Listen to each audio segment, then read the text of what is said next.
Hello, everyone, and welcome to our thinking point for this afternoon.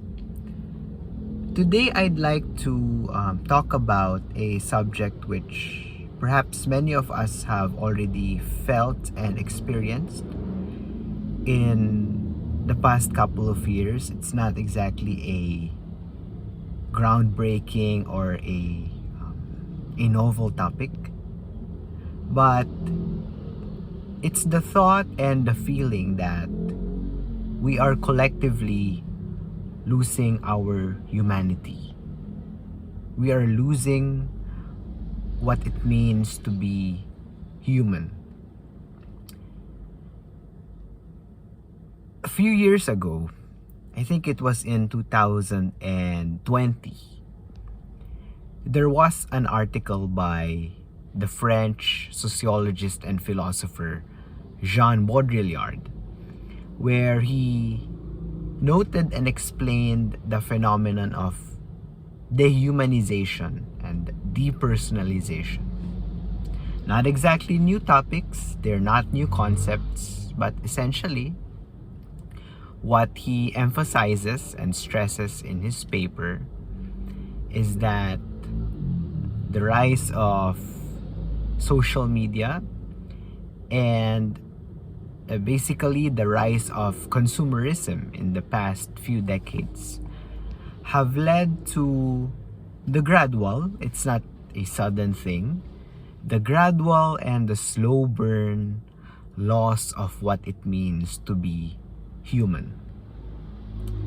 And I'll give you a concrete example about this. And the concrete example can be found in our everyday lives. We wake up, we take our breakfast, we wash our teeth, we take a bath, then we take our cars and drive to the office. We are usually faced every day with the horrendous state of traffic in our cities, and each of these cars just seem all in a hurry. Each of these cars are rude. One of them tries to cut you on the road. You fight back, you retort back with an angry remark. Sometimes you honk your horn and the other car honks back. It's a jungle out there just to get to the office. Then you get to where you work. You work perhaps in your own space, your own cubicle, perhaps your own room. You have your tasks for the day. You try to interact as politely as you can with your other coworkers in the commons or in the pantry. And then 5 p.m. hits and it's time to go back to home again. And then you repeat the cycle ad infinitum, 20 or 30 years more, and then you die. That's it.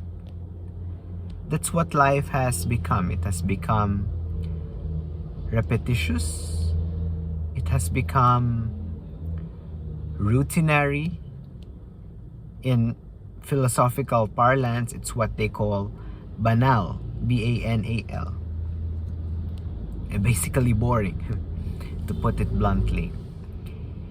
And in this age of social media, one would think that social media has actually enabled us to reconnect with our long lost friends, with relatives abroad, distant relatives whom we would otherwise not be able to communicate with without Facebook or Viber.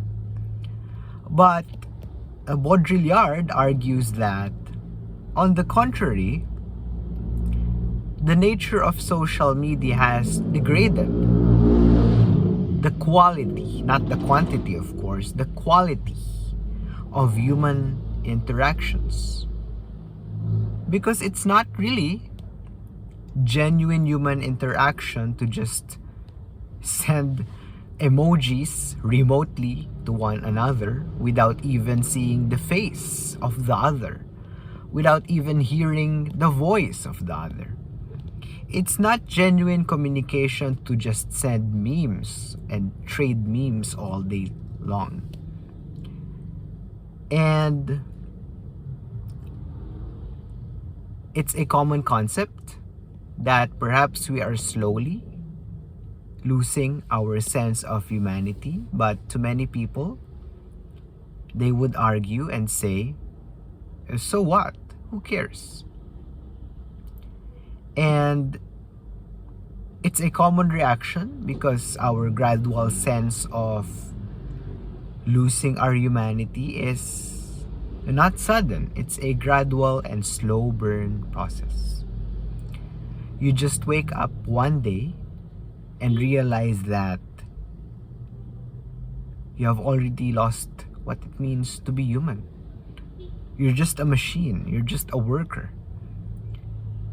You just exist to work, to earn, and that's it. And your loss of sense of humanity becomes more and more reinforced because you interact with other people who have become the same automatons, the same machines, the same workers, not beings.